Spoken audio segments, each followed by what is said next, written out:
North Node in Aries and in the first house. Introduction.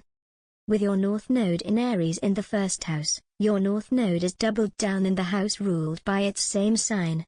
This means that what you have mastered in the past you have overdone to an extreme, and it may be, or may have been, if you are further along your journey, more difficult for you than most to put yourself first and step outside of relationships to claim your own identity. If you have personal planets in fire signs, this may come more naturally to you, but depending on your specific chart, it could be more challenging. Having your North Node in Aries in the first house means your South Node is in Libra in the 7th house. The sign, Aries, of your North Node signifies the qualities you need to develop, but the house, first house, indicates in what area of life you most need to express them. Likewise, the sign, Libra, of your South Node signifies the qualities you need to let go, but the house, 7th house, indicates from what area of life you most need to walk away. Qualities to cultivate: independence, self-awareness, trusting your impulses, courage and initiative, constructive self-interest, boundaries, moderation in giving, self-nurturance, authenticity, assertiveness. Where to cultivate them: self-image and self-identity, public image, the first impressions you make, how you start things, your defense mechanisms, your immediate environment, your general outlook on life, your physical appearance, conflict, approach to survival, qualities to let go, seeing oneself through others' eyes, debilitating selflessness, being the nice girl/guy/person, obsessive attachment to fairness and justice, transactional, tit-for-tat mentality, codependence, conflict avoidance, dependence and a need to be part of a pair or duo, romantically, professionally, platonically, etc. faking it to make it, being fake or silencing oneself to keep the peace. Where to let go: companionship, the alter ego, partnerships, romantic, professional, etc., and one-to-one relationships generally. Marriage, competitors and enemies, the shadow self, lawyers, mediators, counselors, contracts, teams, business. Understanding the relationship axis. Having the North Node in Aries in the first house places you on the relationship axis. It is the ascendant, self, descendant, partner, axis. It's a cardinal axis of willpower and boundaries. With your South Node in Libra in the 7th house, you may be self-sacrificing, insightful, and addicted to the idea of love and relationship.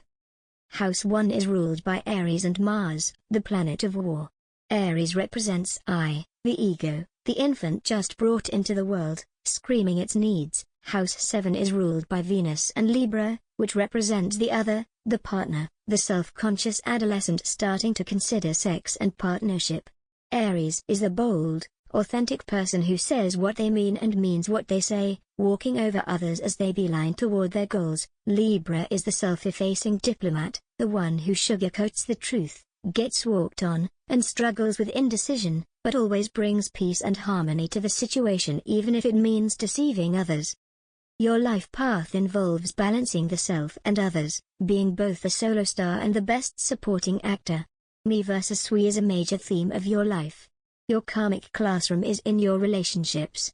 Both cardinal axes, 1/7 and 4/10, deal with balancing responsibility for oneself and for others, but both can also become controlling and manipulative if we are not careful.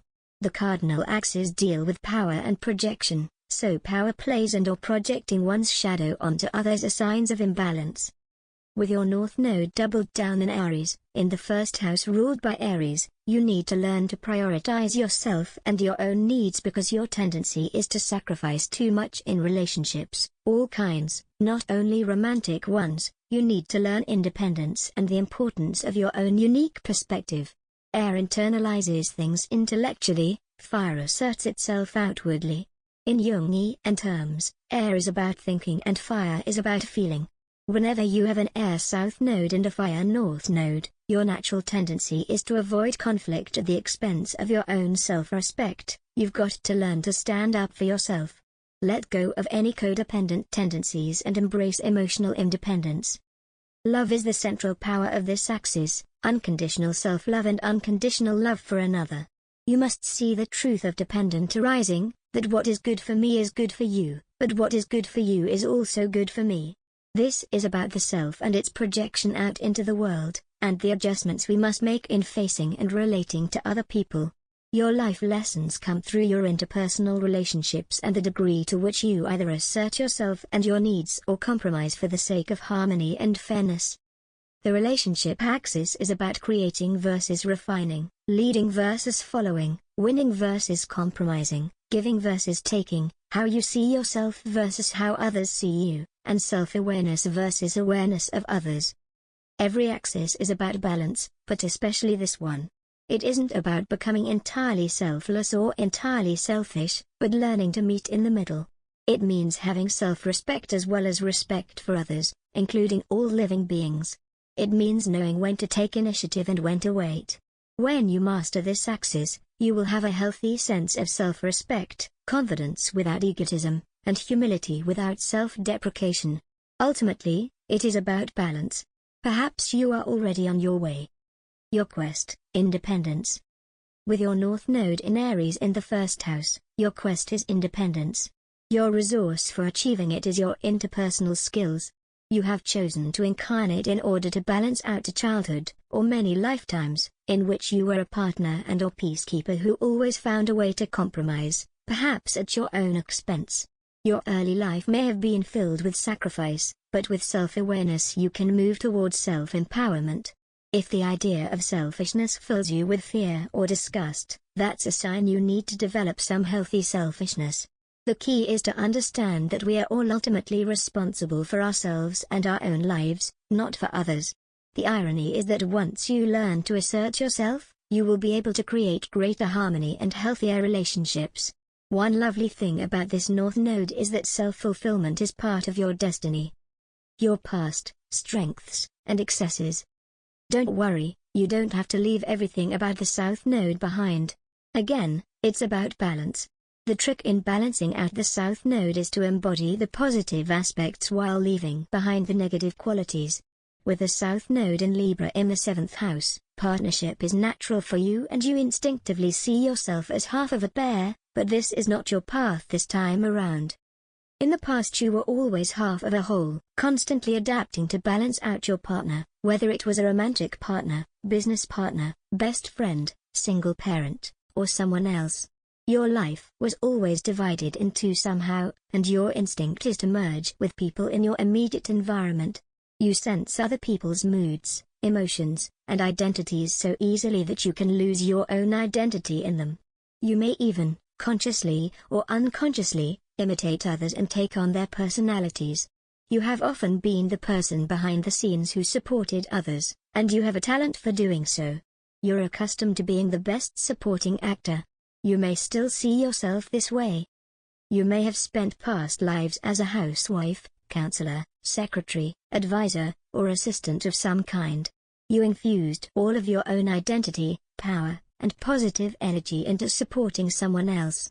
You are accustomed to giving, to being a team player, and to supporting others with love, reassurance, words of encouragement, and boosts to their confidence. You stopped paying attention to your own needs in order to devote yourself to your partner. You never even had to be asked to help, you sensed others' needs and stepped up. With your North Node in Aries in the first house, taking the time to reflect on your childhood and its impact on your ability to assert your will in the world will help move you forward.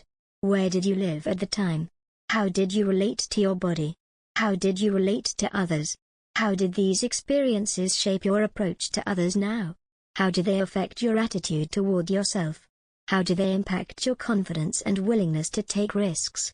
You likely spent the early part of your life thinking a lot about how you affect others. As a child, you likely were not able or allowed to act on your impulses and desires, the way children should. Instead you were conditioned to be just like your caregivers, or how they wanted you to be. Even if they didn't explicitly say so, your innate tendency to obedience meant that you were more concerned with evoking specific reactions from people and keeping the peace than with following your heart. You grew up highly attuned to others instead of yourself. You bring tremendous talents into this life, especially your relationships.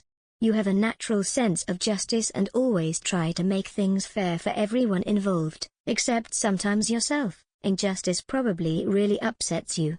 You instinctively think of things from the other person's perspective, and this natural empathy gives you a deeper understanding of human nature than most. Charming and diplomatic, you know how to smooth over conflict or to persuade people to change their minds. You're a natural peacemaker. You've developed tremendous awareness and understanding, and you naturally give people love, encouragement, reassurance, and confidence. You're a helper and a giver. You find compromise easier than most, and your peacemaking nature puts others at ease, in turn creating more peace not only in your relationships but in the world at large. You can dissolve conflict easily. You have mastered the art of selfless love. However, all this doesn't come without an ulterior motive. By soothing others and helping them succeed, you ensure your own survival. The dark side of all these fine qualities is that, consciously or unconsciously, you can be manipulative, indecisive, and/or too self-sacrificing. By keeping your partner strong and contented, you avoid conflict, ensure they will protect you, and benefit from their strengths and assets. You may let others fight your battles for you, never risking the social consequences for yourself. You end up people-pleasing and repressing yourself so much that even you may not know what you really think, feel, and want. You can depend far too much on others' approval and validation, always needing to be loved, admired, and wanted, and you'll silence or sacrifice too much of yourself to get it. You might even collect admirers out of a survival instinct. As long as someone loves me, I'll survive. Since your own identity is weak, you easily fall in love and lose yourself in others. But focusing on others is exactly what prevents you from having truly equal relationships. You need to experience your own power and ability to survive on your own. You don't know how independent you are because you haven't really tried to be. Or if you have tried, there's always some excuse about why it didn't work out, or how you're really independent even if it doesn't seem that way, but these are the excuses you use to deceive yourself. Deep down, you fear your own power. This also means you never learned how to say no. Instead you were concerned with being agreeable and keeping the peace. People with this nodal path often spent their childhood bottling up their negative feelings and beliefs until, someday, they exploded and finally said no. Maybe it happened early, or in their teenage years, or maybe it hasn't happened yet. But kids with this placement are usually goody two-shoes who eventually rebel and act out. Yet even when they do, they might still be nice about it, acting out in a passive-aggressive way, in a way where they won't get caught or really get in trouble. Deep down, they still feel a lot of guilt and pressure to be good. They're so afraid of rocking the boat that they don't have the courage of honesty, and prefer to be deceptive. As a result, they can become incredibly self-righteous because they're not willing to admit they're not perfect or that they ever have less than altruistic intentions. But underneath it all, their soul is yearning to rebel openly, regardless of the consequences. Bad Reputation by Joan Jett and the Blackhearts would be a good anthem for their real desires. Not only did you not fight to get your way, but you likely were not even concerned about getting your way, a huge developmental issue, because learning how to assert our boundaries and desires is an essential aspect of individuation and maturation. Many folks with this nodal placement get married or sign binding contracts at a young age, before they've formed their own identity. Later in life, they may dissolve these contracts so they can blaze a solo trail. Perhaps the best thing about this placement is that you're meant to get your childhood back. You owe it to your soul to follow your impulses and be a kid again, following your curiosity and doing what truly excites you. You're allowed to put your own needs and desires first, without being concerned with the consequences or how it affects other people, within reason.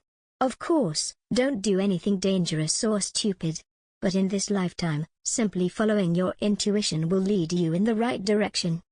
Your awareness of others is so highly developed beyond the norm that your version of being selfish is actually healthy and good. The irony is that you can have everything you want by doing the opposite of what you think you should. Time for a new tactic. Although in the past your diplomacy worked very well, you may have noticed that your natural way of being in the world is no longer serving you. You've been too selfless, too fair, too compromising, too self-sacrificing, too peaceful, too codependent, too giving, too likable. When someone leaves your life, you flounder for survival and either wallow in victim consciousness or quickly find a new partner to replace them, keeping your addiction satiated. When you rely on a partner without asking directly for help, you end up disappointed at best. When you make sacrifices for someone else, you don't receive the rewards you expected. Others just don't give back as much as you do. But did they ask you to sacrifice yourself to begin with? North Node Aries first house can easily fall into a vicious cycle in which they can never get all the justice they need to feel validated. Their need for fair partnership becomes a bottomless pit. They think their survival depends on their partnerships and how willing they are to compromise, but they need to deprogram themselves from this false belief. The unending search for the ideal relationship is the very trap they need to avoid. It's time to change tactics and focus on being fair to yourself. The irony is that even if you find the ideal partner, they will not fulfill you. The feeling of completeness you seek can only be achieved alone, through your own self-knowledge, self-assertion, and independent pursuits. You'll never gain enough desire or approval from others to have permission to be yourself. You have to give yourself permission and ask for forgiveness later, if at all. Instead of trying to be the perfect partner to someone else, you have to be your own partner. As you learn to treat yourself more fairly, you'll begin to feel the sense of balance and justice you seek. The North Node Aries first house path is counterintuitive because while most of the world needs to be more giving, compassionate, and selfless, you already are those things. While you can lead by example and show others what true love and kindness look like, you could learn a thing or two from those who seem more selfish. Someday you will reach a breaking point when you will have to give up trying to please or accommodate anyone in your life. At that point you will simply pursue your own best interests, even if it gives you that icky feeling of selfishness inside. Only at this point can you establish a healthy partnership in which two individuals share equally with each other without feeling debilitated. The irony is that once you focus on yourself, you'll draw fair partnerships to you without any effort or compromise. The good news is that you already have the strength you need to start. Before you begin, I cannot emphasize enough that this process of psychological evolution does not require you to completely abandon your South Node and run willy-nilly into your North Node. When people do this, they often misinterpret their lessons and go off track. For instance, early on I tried to actively cultivate the qualities of my own North Node, but I still had so many habits, good and bad, in excess, from my South Node that I hadn't fully understood or gotten control of yet. Those South Node tendencies actively undermined and inhibited my ability to pursue my North Node, even though I truly believed that's what I was doing. So instead we must first seek to understand our South Node. Every quality, and every sign, has positive and negative manifestations, depending on its context, how it is used, and how evolved the person using it is. For example, with your South Node in Libra, you're incredibly considerate of others, but this consideration can also manifest as meekness and an inability to assert yourself. It's not about disowning your compassion and becoming radically selfish so you can never be stepped on again, it's about understanding when and how to leverage your diplomatic skills. Maybe you don't need to rush to fulfill your partner's needs, but you do need to use your compassion to negotiate a compromise that's fair to both of you. Even more easily, we can misunderstand the lessons of our North Node, precisely because it is the most foreign to us, unless we have personal planets in the same placement or element, which makes it easier. In your case, someone with a North Node in Aries in the first house may think they just need to be selfish and prioritize themselves over others at any expense, but this would be an immature expression of that placement. Instead, waiting and looking for lessons about asserting oneself in the relationships they already have is a healthier and more effective way to start. Then when they encounter someone they're naturally interested in, they'll already have some understanding of how to consider someone else without sacrificing too much of themselves. Of course, this isn't a linear process. We don't check our lessons off one by one on a list until we get to the reward at the end, and we don't simply move from one end of the axis to the other, though I may sometimes write it that way for the sake of clarity. In reality, our life is our best teacher. Our life is constantly bringing us lessons and reflecting our evolutionary stage back to us, showing us what we've mastered and what we still need to learn. Even more important than anything I've written in this book is that you judiciously reflect on how the themes of your nodal axis have manifested in your life specifically and in the people you've encountered, especially when there is a pattern, and there are always patterns. And just because a lesson repeats doesn't mean you didn't get it right the first time, it often means you're now dealing with the same subject at a higher level. Pay attention to your life. Both the South Node and North Node want the same thing, but they approach the desire from opposite perspectives. In the past, we've been pursuing our soul's deepest desire with the approach of the South Node, and the experience of never really getting what we want is what builds the pressure to pursue the North Node. The North Node path does not feel comfortable, safe, or familiar to us. It may even disgust us sometimes.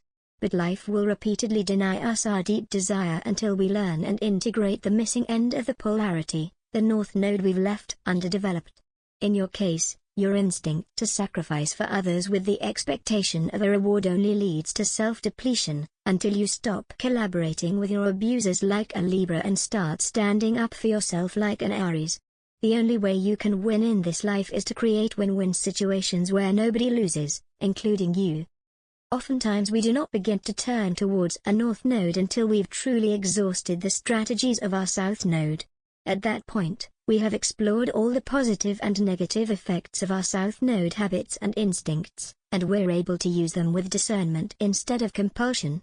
But this point may come only when we feel completely defeated by our life. Exhausted, we're finally forced to try a new strategy, and we end up gaining even more than our deep desire, more than we ever dreamed.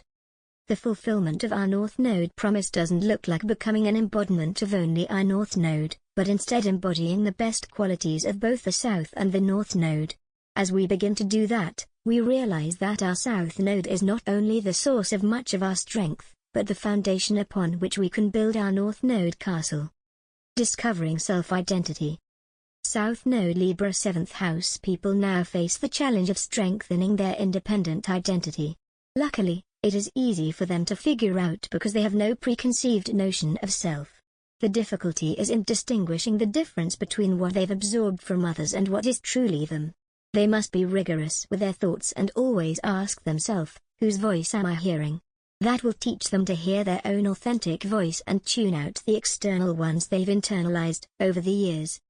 South Node Libra 7th house people need to get to know themselves, make a list of their values, the activities, especially solo activities, they enjoy, and what makes them feel good. They can make lists of the opposite too, what qualities turn them off, what activities they dislike, who and what makes them feel bad.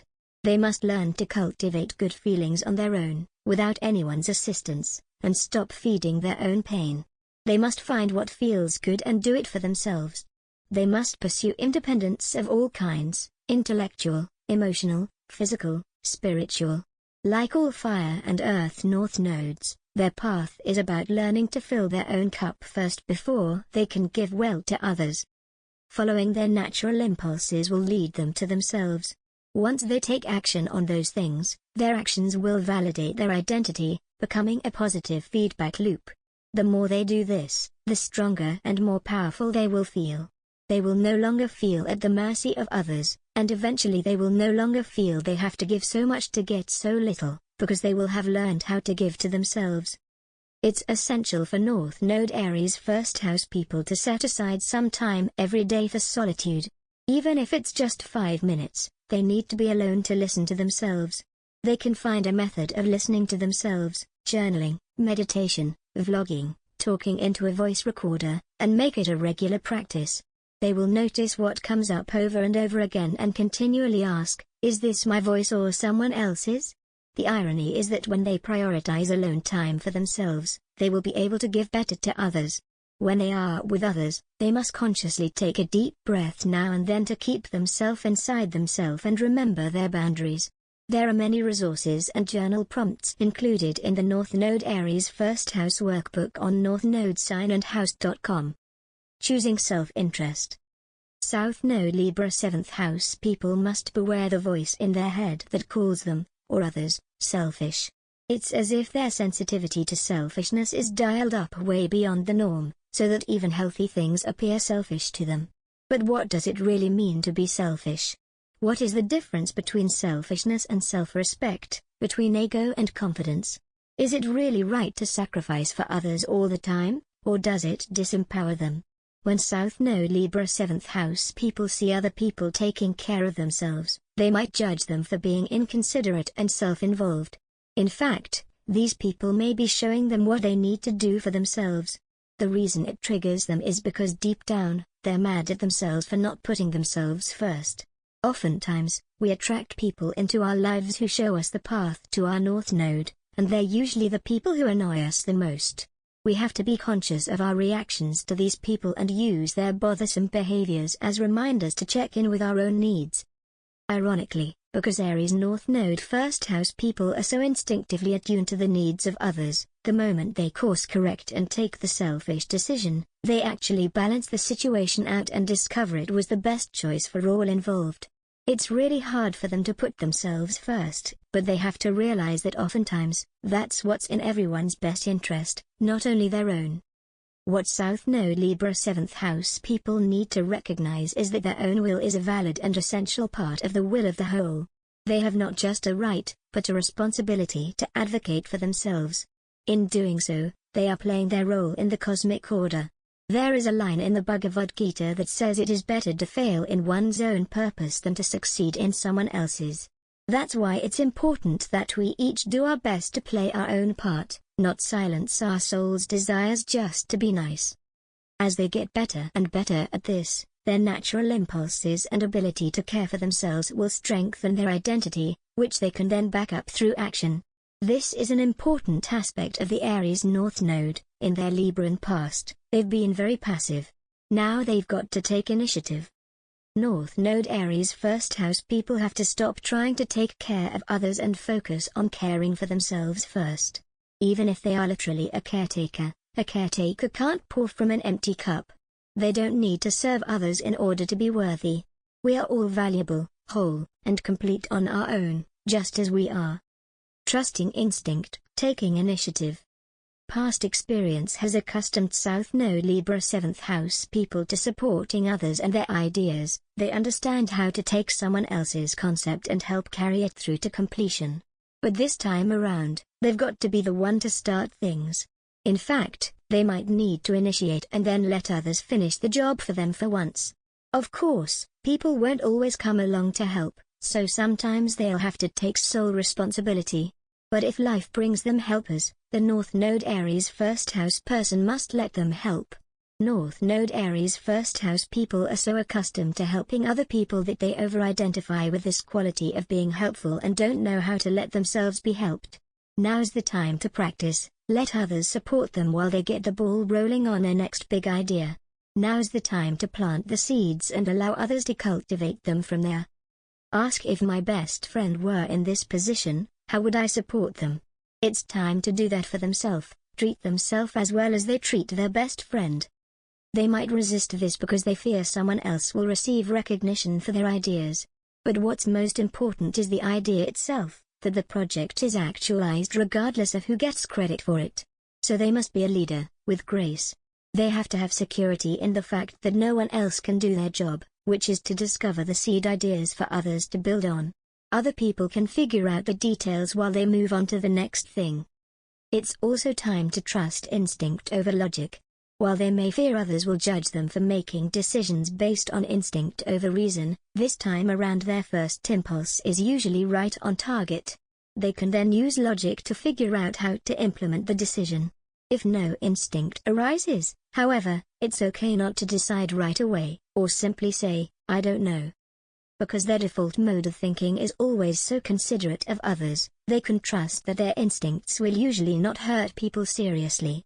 They have to disregard any resistance from the ego. The ego is trying to protect them, but it does so out of fear, not out of love. And love is their not-so-secret superpower. The key is self-love. This way, they can maintain a balance in relationships that is based on authenticity and taking responsibility for themselves. Feeling taken for granted. South Node Libra 7th house people learned how to be in relationship as early as they started walking and talking. It's so second nature to them that encountering people who actually need to learn how to be in relationship can be really exasperating for them. Most folks just don't automatically think of others and their needs. This is where South Node Libra 7th house people have much to teach others, but also much to learn.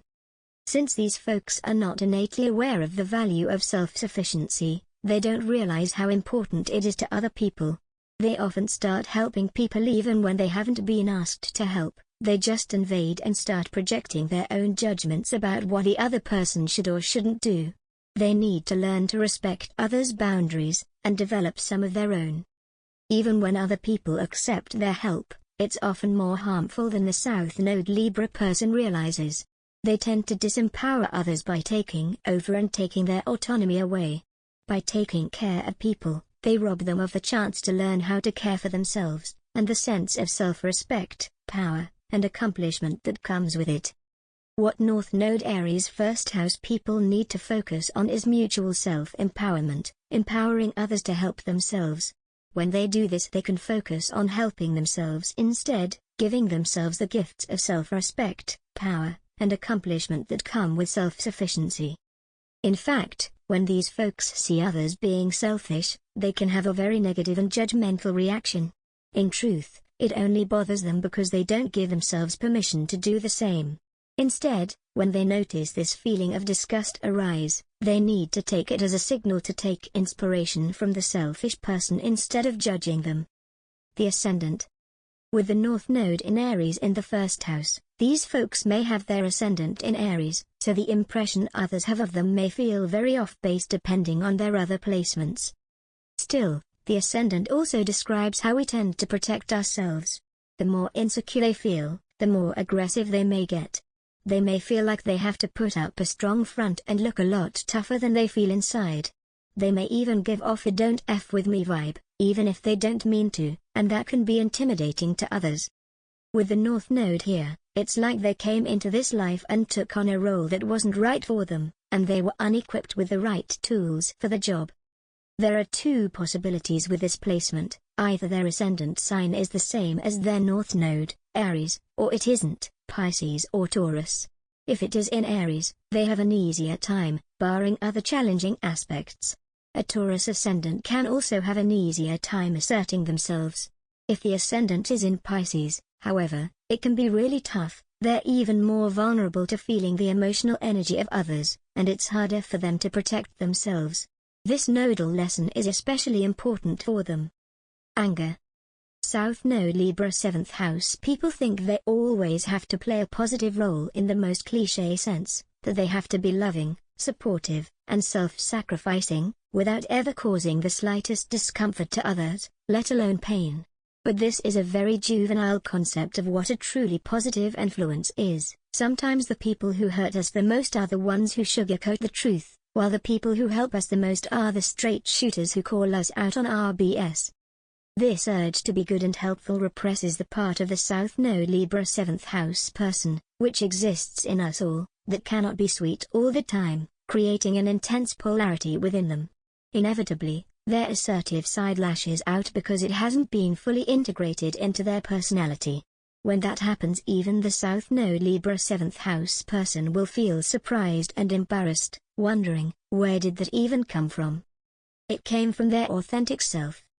As a result, South Node Libra 7th house people tend to feel a lot of guilt around their anger.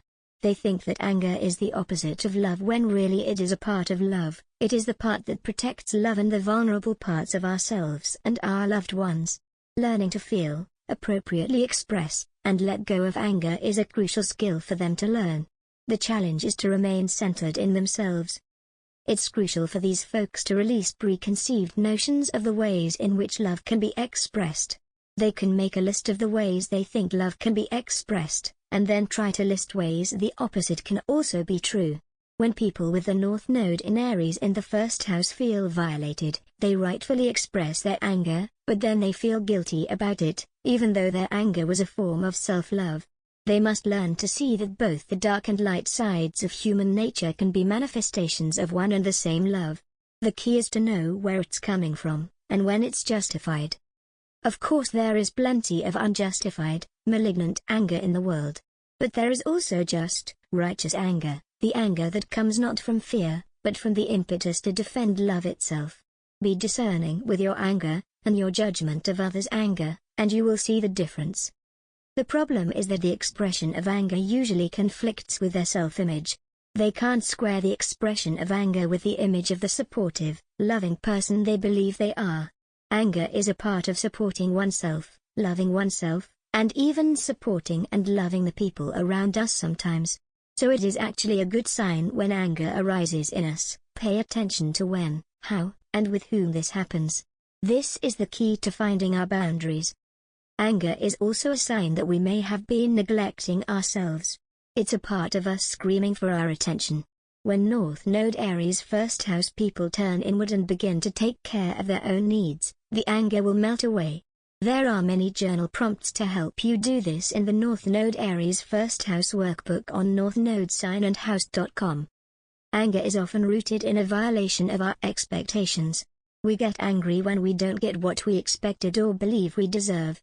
Sometimes the anger isn't justified because our expectations were incorrect. We thought we had a right to something or someone, but we don't. For example, someone may take their crush out to dinner and expect their crush to kiss them after, but this would be tantamount to purchasing sexual favors. The person has no right to be angry. They should take their crush to dinner because they want to, not because they expect something in return. Their anger in this case isn't justified. However, there is such a thing as righteous anger, when we truly deserved something and didn't get it. In these cases it is healthy and reasonable to express our anger, as long as we do so in a calm and mature way that doesn't demean others. For example, someone's spouse might promise to be home in time for dinner and then not show up until midnight because they worked late at the office and never called or texted to let them know. In this case, the person's anger would be justified. A promise was broken, and when they see their spouse, they can explain their feelings in a measured way. These folks will not be able to resolve their anger until they confront what's underneath it: fear.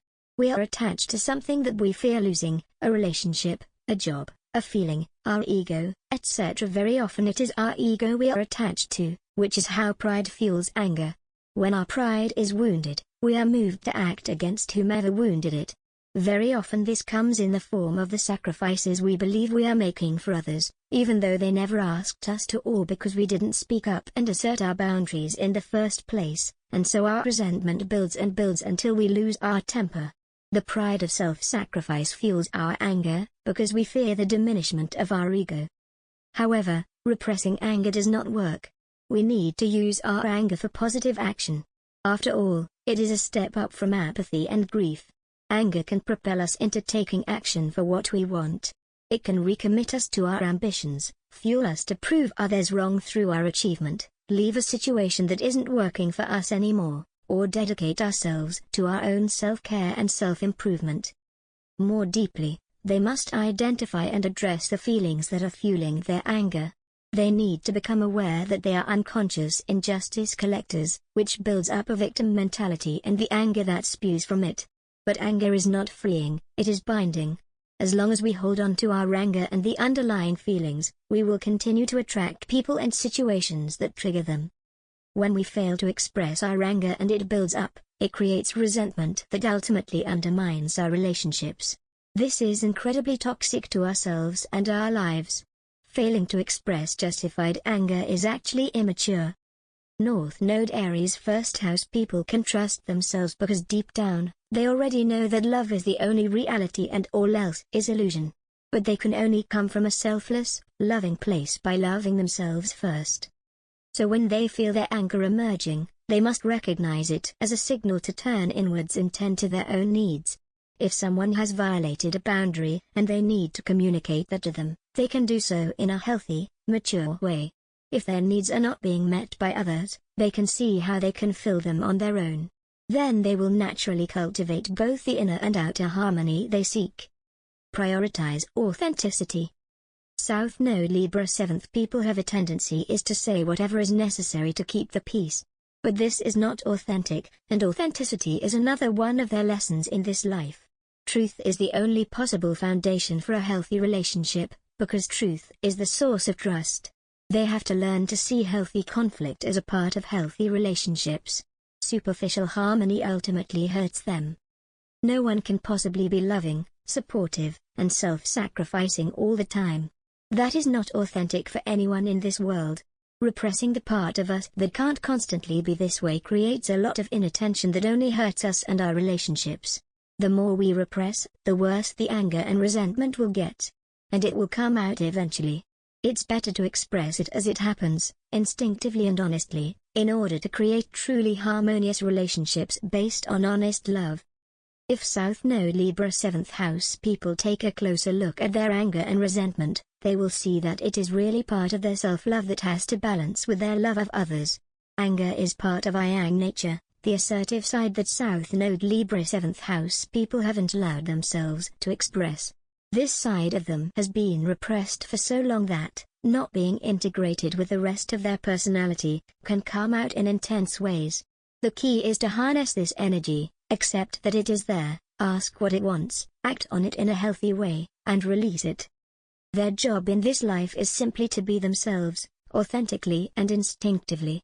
It comes down to self-trust, trust that they are essentially good and loving, and nothing they do that is truly based on this essence can be wrong. Their key, of course, is in distinguishing their authentic self, their higher self. Because they enter this life with such loving instincts, North Node Aries first house people can trust that even if their impulses seem hurtful, they're usually not. Their negative instincts are usually protective ones. It's only their ego that doesn't want to look bad, but this unwillingness to be the bad guy is the part of them that's truly harmful. These folks often don't realize that it's their kindness that tends to hurt people. By being so unwilling to be the bad guy, they lead people on and fail to grow up.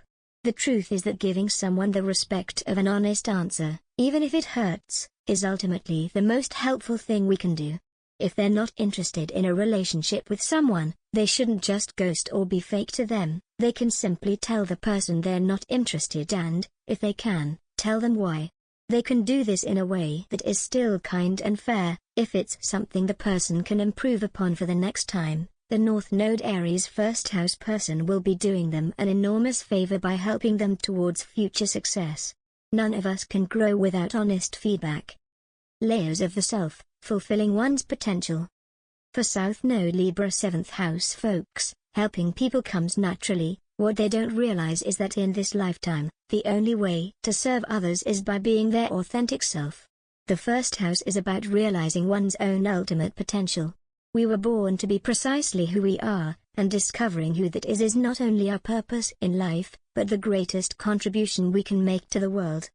All religions and even the sciences recognize that we all come from one source, whether that source is the Big Bang or some version of God. We are all a piece of the larger whole. So much of our frustration, pain, and conflict comes from trying to control others' pieces of the whole instead of our own, and South Node Libra 7th house people are guilty of this. They fail to take responsibility for their own piece. Subconsciously, they think if they take care of someone else's piece then that person will turn around, someday, eventually, and take care of theirs. It is like the airplane safety guideline. We have to put on our own oxygen mask before we can put on someone else's. Taking care of our own part of the whole is very tricky though. The egoic mind has many strategies for avoiding this sacred responsibility. When South Node Libra 7th house people hear the advice to be more selfish, they shudder. They think it means give in to your animalistic impulses and hurt people. That's not what it means, though. To understand this, they must understand the layers of desire. There are, of course, the superficial desires of the human animal, to seek pleasure and avoid pain. This is pure hedonism, to enjoy the whims of the physical body without regard for long-term consequences or effects on others. Then there is the egoic mind, which wishes to preserve a particular self-image, through the status of beauty, money, job, prestige, or moral high ground.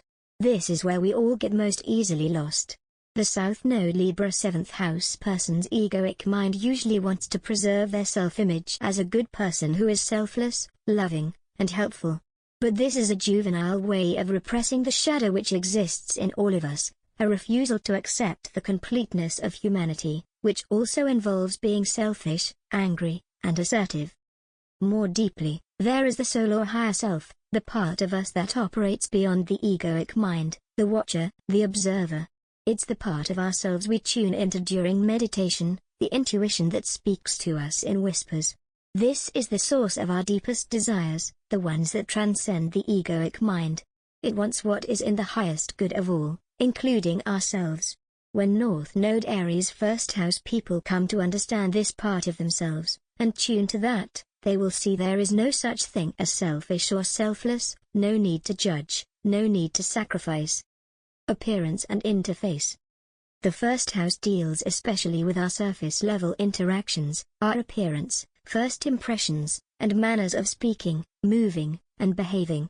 Today this also includes our social media profiles and any other public or online self-presentation. If you have insecurities about any of these, that's precisely the point, you're meant to overcome them. Luckily, South Node Libra people have a particular talent for aesthetics and for diplomacy, so they can use these skills to their advantage. A good glow-up can help these folks feel more confident going out into the world. They can make a list of the features or aspects of their appearance they'd like to improve and 1 or 2 easy, actionable steps they can take to do so. While the first house places special emphasis on the head, face, and hair, this can extend to any aspect of the physical body, including our weight and muscle tone, our gait, posture, and how we carry ourselves, even our hand gestures.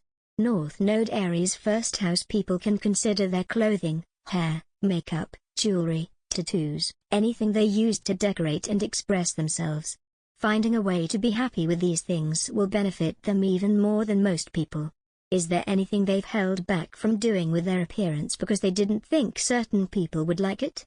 As long as they are motivated by authentic desire, self-care, and self-respect and not by a need for validation or approval, they're doing it right, the Aries North Node way. There are many resources and journal prompts to help you do this in the North Node Aries First House Workbook on northnodesignandhouse.com. They can consider also their online persona. Do they face who they are for the sake of seeming likable and gaining followers, or do they wear their heart on their sleeve and flaunt their authentic self regardless of what others think? While they may have a refined, diplomatic taste, they won't feel complete until they stand up for who and what they believe in, especially themselves. However, Libra South Node 7th House people have to be careful not to see themselves through the eyes of others, but through their own eyes. In this lifetime, seeing themselves from others' perspectives is how they lose. It kills their confidence. But as they learn to see themselves through their own eyes, their confidence and vitality improve tremendously. These folks have to be careful of going to extremes with their appearance. People with this nodal placement are often in danger of this, either neglecting their body completely or obsessing over every detail, even going into debt through shopping or surgery addictions. Are you especially judgmental of others' looks? Do you look down on people who make no effort with their appearance, or people who try too hard? This is projection. For North Node in the first house people, learning how to present themselves and care for their body is part of their karmic duty. They've spent so many lifetimes tending to the needs of others that their instinct is to neglect their own most basic needs, their physical health and well-being. In fact, it's not only the health of the body that will benefit from this, but mental health as well. As they take better care of their body, either by giving it more or by giving it less attention, they heal their mind. These folks are destined to heal their self-image. The inevitable failure of the perfect partner. It's now time for South Node Libra 7th House people to let go of the nice kid role. The whole notion of good versus bad is a juvenile, black and white, judgmental attitude that will get them nowhere in this life. Without even trying to, they will always have their innate good nature and charm, but they don't have to consciously try anymore.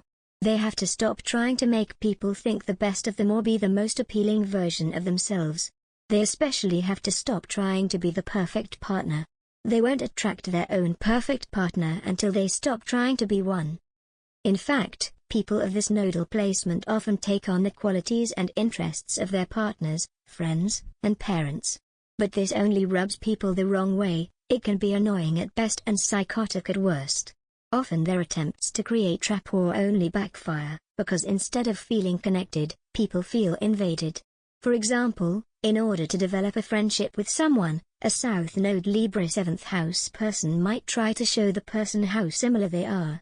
But as their similarities pile up, the other person becomes skeptical and irritated. It's like they're not allowed to have their own identity because the South Node Libra 7th house person copies everything they like and do. In the end, they just come across as fake and manipulative, destroying the very trust they tried to create. South Node Libra 7th house people seem to think that the worst thing that could possibly happen to anyone is to be alone, to be single, to be the only one of one's kind. It certainly is not, and in fact, a good Aries takes tremendous comfort from their solitude and uniqueness. Since they have such a hard time coping with the notion of oneness, South Node Libra 7th house people tend to rob others of their unique identities by co-opting their personalities for themselves.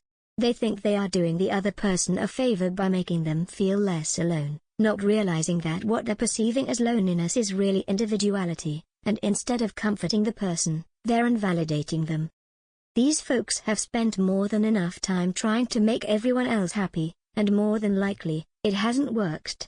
More often than not, South Node Libra 7th house people don't know their loved ones as well as they think. They don't know others truly deeply and personally, instead seeing people as a system of needs and desires they can satisfy, or not, in order to get what they want.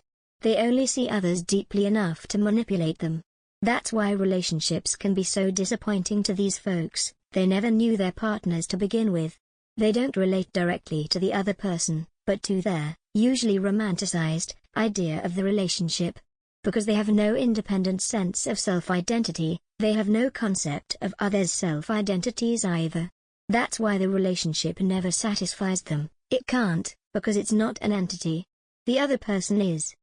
Because they're always looking for someone else to complete them, they assume everyone else also lacks a sense of self and needs a partner to feel complete. But this is not the case at all. Finding someone who feels just as incomplete as they do, and partnering with them, will only send both people down a bottomless pit of futility.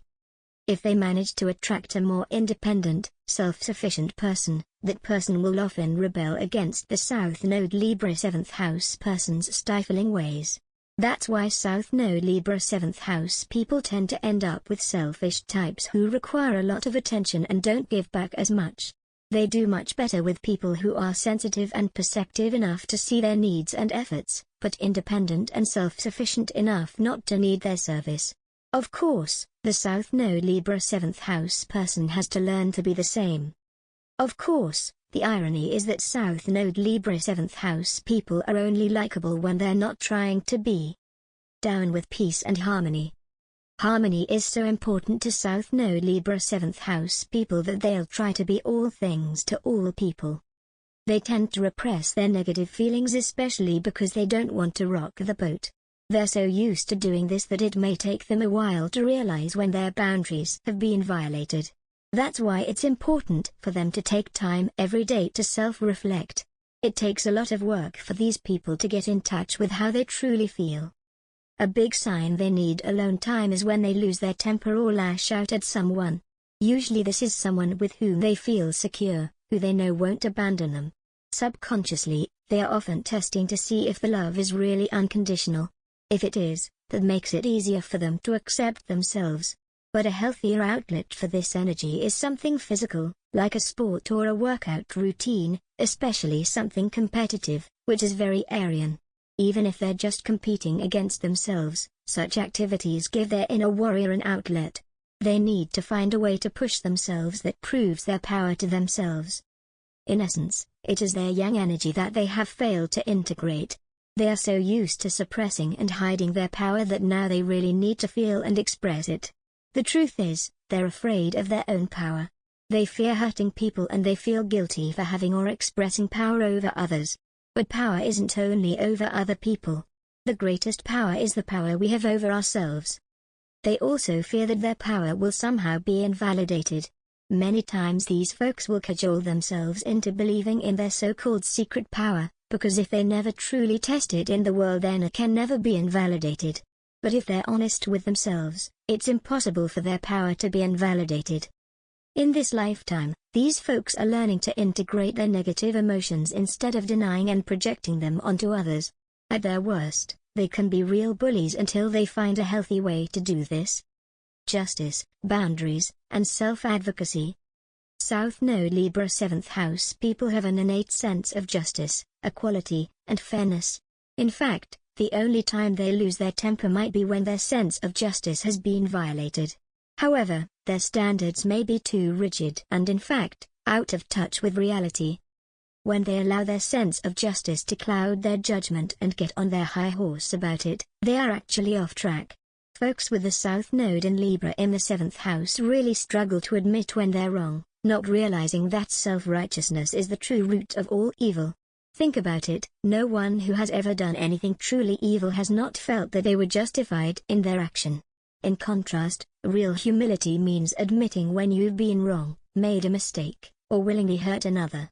Real humility is admitting you're not perfect and you're not always on the right side of history. What these folks don't realize is that the very urge to be a good person is often what makes someone a bad person. It makes them self-righteous, repressed, and blind to their own flaws because they're not willing to accept humanity in its wholeness, which doesn't involve only pretty, nice things. They want to live only on the light side, but it is this very impulse that leads human beings to evil acts, because when we repress our shadow, we lose our awareness of it, and therefore cannot guard against our darker impulses.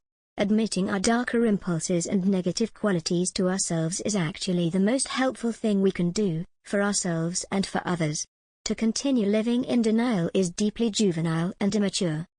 South Node Libra 7th house people's definition of fairness is often actually lopsided. They sacrifice for others who never wanted or asked them to do so, then expect the same in return. In reality, violating their own boundaries leads them to violate the boundaries of others. Instead of assuming what others want and need, they do better when they slow down and ask the person. And instead of reactively overgiving, they need to pause and ask themselves how much they're comfortable giving, assuming it won't be reciprocated. Of course, if the other person does reciprocate, that's wonderful. But North Node Aries 1st house people need to assume that others won't reciprocate, and then decide what their boundaries are.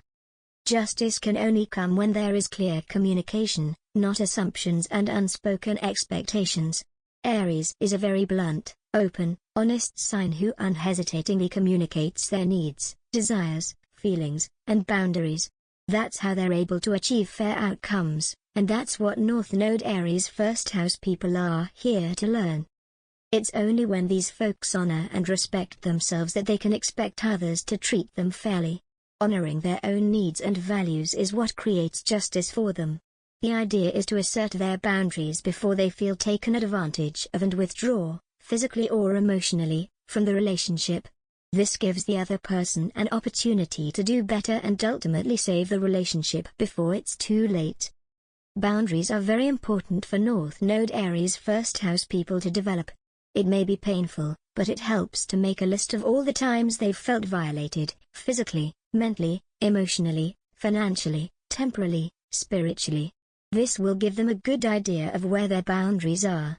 Next, they can list all the ways they can assert those boundaries in the future. There are several journal prompts to help you do this included in the North Node Aries 1st house workbook on northnodesignandhouse.com. It's essential for Aries North Node 1st house people to hold their boundaries, whether it's with their body, mind, money, or time. In fact, it's helpful for these folks to develop a schedule and stick to it. This can do wonders for preventing other people from infiltrating their lives and placing demands upon them. Simply saying sorry, I have another commitment is all they need, because our most important commitment is to ourselves.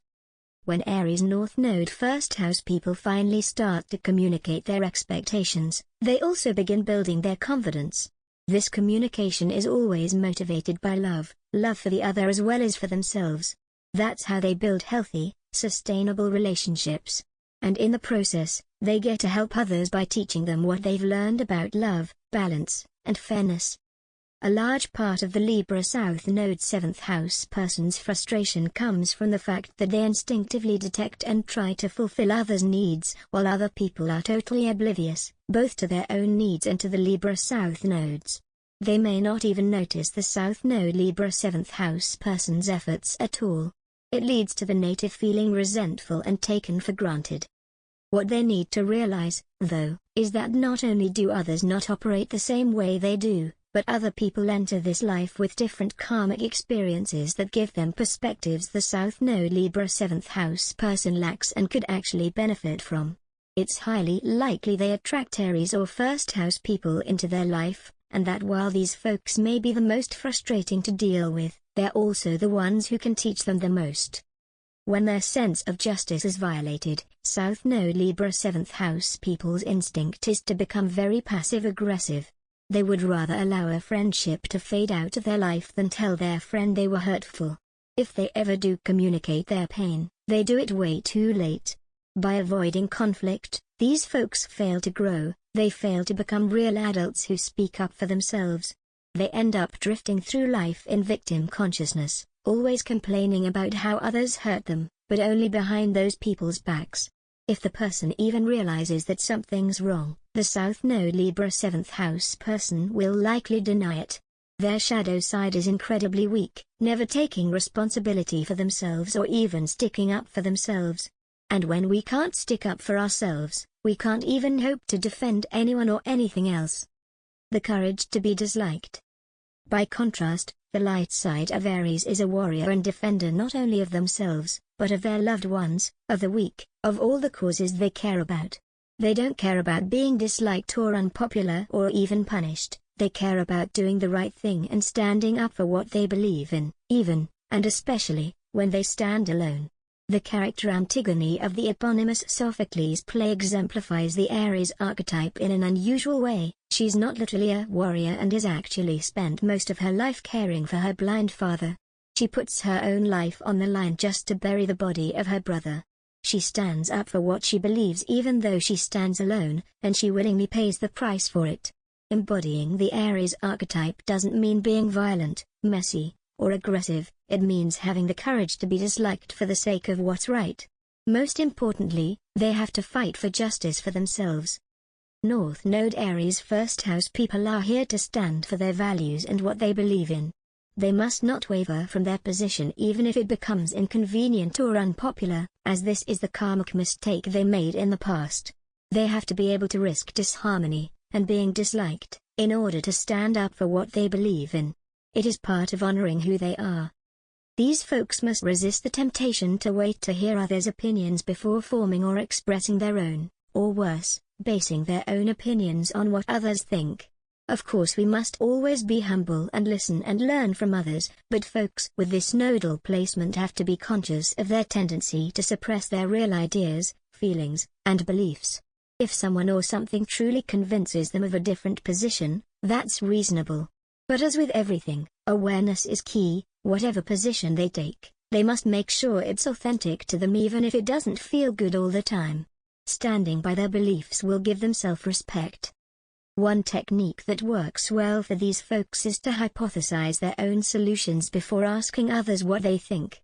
They should verbalize their own opinions first to make sure they're not swayed by the other person's response. Since they're such great diplomats, they'll be able to find a balanced compromise if necessary.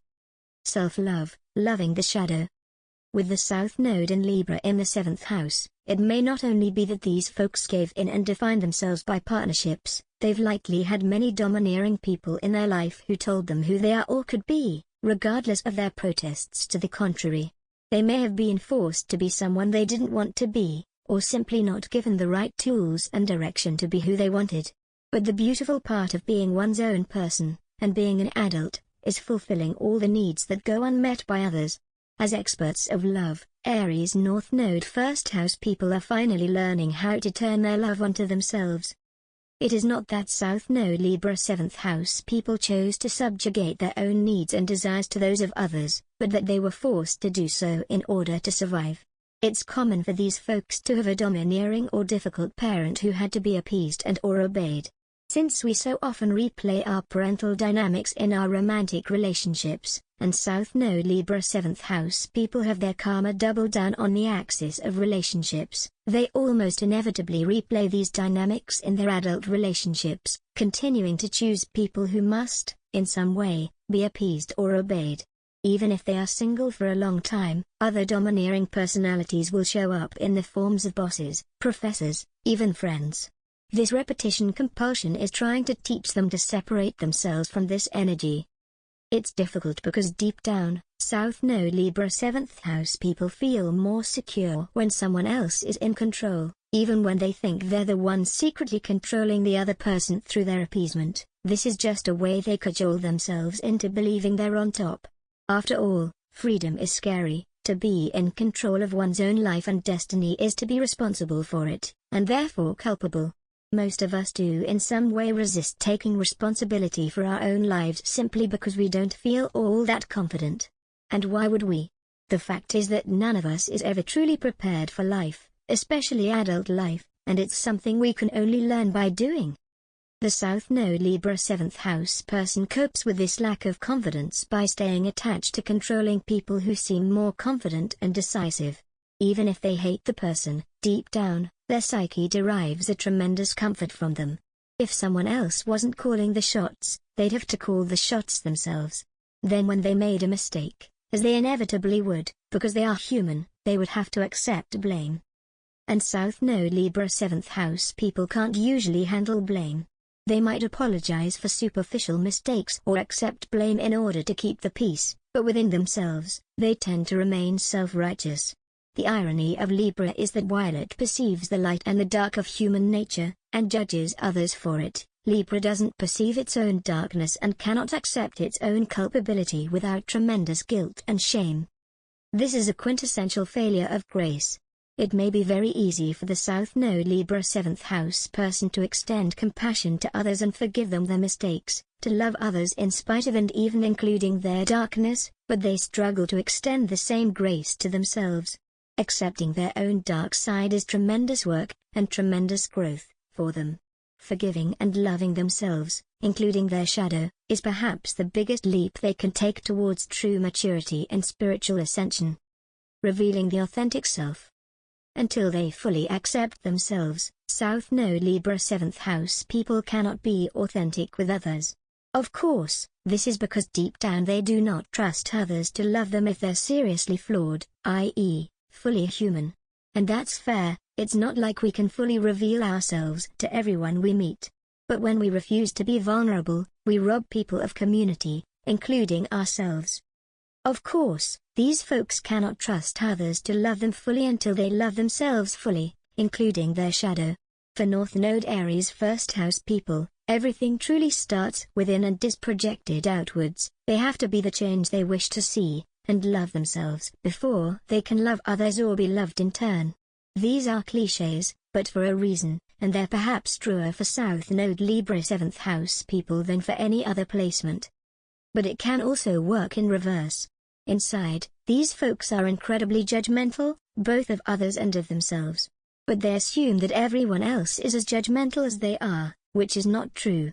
When they share their vulnerabilities, real vulnerabilities, things they actually feel shame and guilt about, with selected others, they are surprised to find that people don't judge them as harshly as they anticipated, and actually find acceptance, community, even belonging, forgiveness, and sometimes, grace.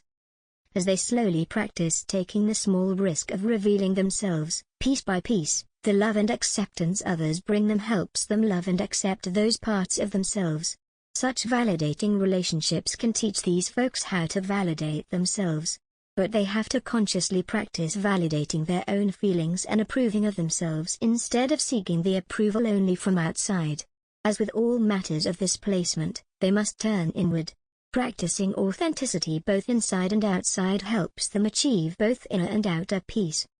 Peace and self-sufficiency. South Node Libra 7th house people's natural instinct is to support others, but they may equate this with just doing what the other person wants. That's not always the best way to support people though, especially this time around. Sometimes the most supportive thing we can do is empower someone to do something for themselves, and to actually lead by example by empowering ourselves, too. It is not supportive to pour from an empty cup. These folks have to pay attention to their resistance. When do they feel they're giving, or being asked to give, more than they're comfortable giving? They can use these moments as guidelines on where their boundaries are, set them and stick to them. They have to trust themselves and take care of themselves first. The old adage about putting on one's own oxygen mask before helping others applies here. If everyone puts on their own mask, then everyone is taken care of, but if everyone is running around worried about other people's oxygen masks, chaos ensues and everyone struggles to breathe. These folks need to focus on encouraging independence and individuality both in themselves and in their relationships. While peace is a noble state to strive for, the shadow side of attaining peace at any cost is codependence and manipulation. South Node Libra 7th house people must beware of the idea that if X is happy, then I can be happy. There's an unspoken expectation that X will reciprocate, or even the unfair expectation that they alone can carry the entire weight of the relationship. Nope. This ends up undermining peace, because it disempowers the other person while overburdening them. Self-sufficiency is a noble quality that many people value, both in themselves and in others. Don't try to take it away from them and don't hesitate to demonstrate your own self-sufficiency. Do not let maintaining external peace become your full-time job. Make sure you're taking responsibility for your own internal peace, regardless of circumstances. The irony is that because love comes so naturally to South Node Libra 7th house people, being authentically themselves is all they need to do to teach others to do the same. Trying to manipulate others or control their views of them will only backfire. When they relax into their authentic self, they will lead by example. Peace at any price simply leads to self-negation and dishonesty. If you want peace, give it to yourself first. If you want love, give it to yourself first. If you want honesty, give it to yourself first. These folks have to beware of the ways their mind will trick them into thinking they're being honest when they're really anything but. Living alone is the most healing and empowering thing one can do for this placement. Let go of romantic fantasies. South Node Libra 7th house people need to shift away from romanticism and toward independence and feeling whole, worthy, and complete on their own.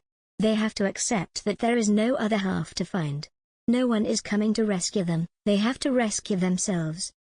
South Node Libra 7th house people are particular victims of romanticism, the romanticism popularized by the Romantic era from which Western society is still struggling to recover. While romantic love, the practicalities of marriage and raising a family, and the pleasures of sex were once seen as related yet separate aspects of life, romanticism smushed them all together into one messy ball of unrealistic and immature goop. We are now born into a culture that tells us that we have one true love or soulmate who fulfills all of our sexual, emotional, intellectual, psychological, physical, and spiritual needs, completely intuitively, without us ever having to verbally communicate any of our needs or preferences.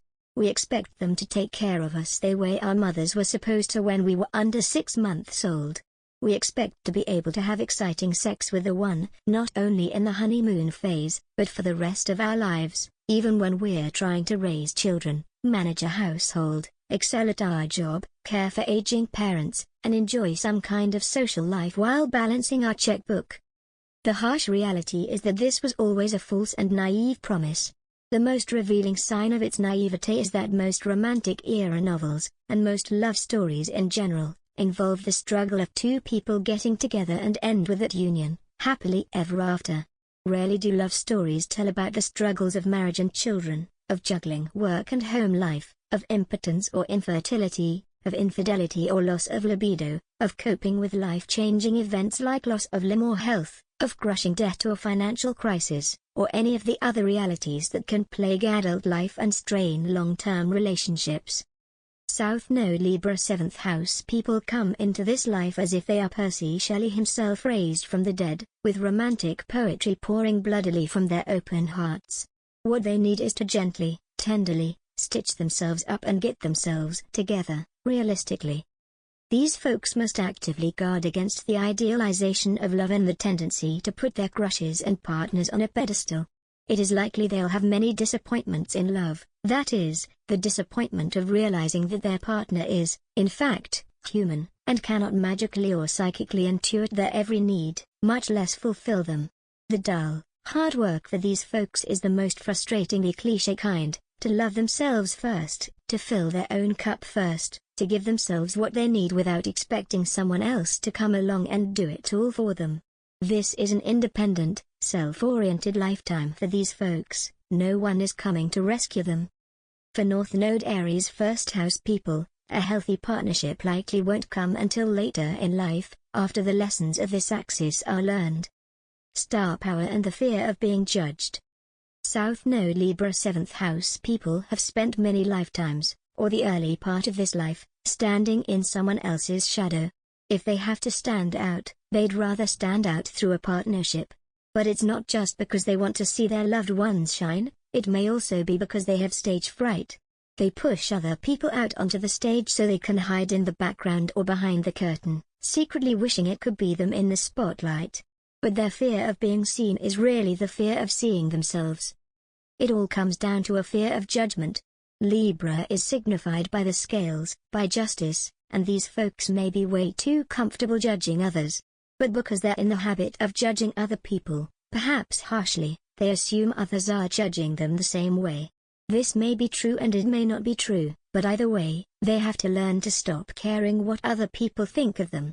They have to learn to see that opinions, even their own, are not facts, that everyone is entitled to have one, and that ultimately, none of them matter.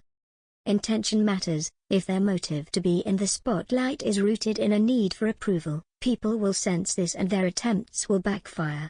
But if their motive is to discover themselves and authentically share their discoveries with others, they can't help but win. Especially in their early years, South Node Libra 7th house people's sense of self was based on how others saw them. They may have gone along with this or they may have rebelled against it, but either way, they still define themselves based on others' views of them. Now they must ask themselves, who am I apart from others' projections? In the past, these folks have tended to allow others to be part of their decision-making process, always consulting someone before taking action. This time around, they have to make autonomous decisions and value their own opinion more than anyone else's. They must trust their own judgment first. The reason this is challenging is because North Node Aries first house people have a deeply rooted sense of self-doubt that keeps them constantly disempowered and dependent on others. Deep down, they don't believe they really know best or can survive on their own. They're only right in the sense that no one knows what's best and all of us are interdependent. That makes their own opinions and instincts just as valid as everyone else's, and they have permission to roll with them. These folks have to remember that they're naturally vulnerable to others' approval, and the moment people disapprove, their instinct is to doubt themselves. But they can't let others get in their head. Trust yourself. Another reason South Node Libra 7th house people like to avoid the spotlight is not only that they fear being acknowledged by others, but that they fear acknowledging themselves. The moment they acknowledge themselves, they'll have to take responsibility for all their own unmet needs and desires, and face all the ways in which they've hurt and betrayed themselves. Then they'd have to figure out how to forgive themselves, and that feels much harder than forgiving someone else. The thing is, being in the spotlight wouldn't just mean having their goodness praised and reflected back to them, it would mean having to own up to their negative aspects as well, and accepting criticism and blame as a result. Many times these folks are too self-righteous to accept blame, and they don't want to face their demons. Not only do they resist integrating their shadow, they refuse to admit they even have one. But everybody does, and they're no better than anyone else. Deep down, these folks are actually afraid of having their own identity. But they do, and it's their destiny to discover who they uniquely are. Dark night of the soul. Sometimes South Node Libra 7th house people are so out of touch with their true selves that they need to practice radical selfhood. What does this mean? It means getting in touch with their own body, their own mind, their own soul, their own emotions. They may be so out of touch with themselves that life has to send them warning after warning after warning before it finally has to take away every last resource that isn't their own self. It may even seem that life takes every single person away from them, in order to force them to be independent, self-sufficient, and authentic.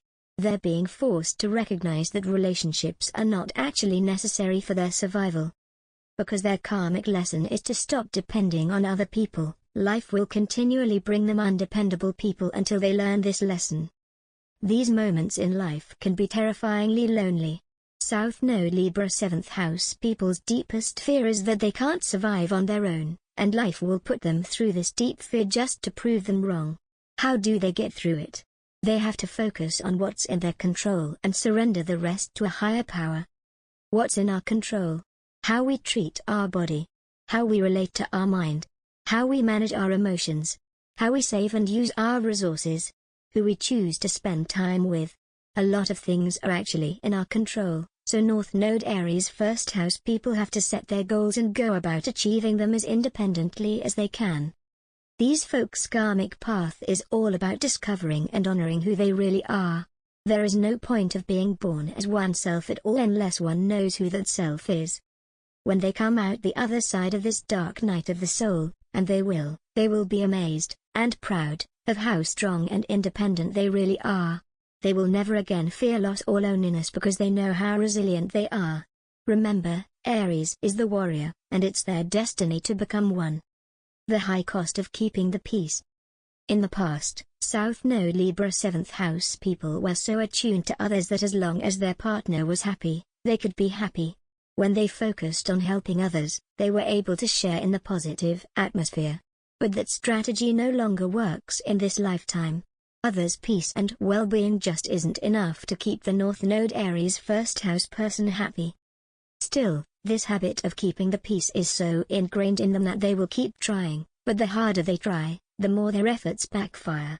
They can't understand why others aren't doing their part when the truth is, the other person likely doesn't even want the same thing. Even if they do, the South Node Libra 7th house person's habits often rob their partner of autonomy, making that person dependent on them. Even though the South Node Libra 7th house person may complain that they want independence and freedom, subconsciously, this codependency is exactly what they're after. It keeps them secure and in control.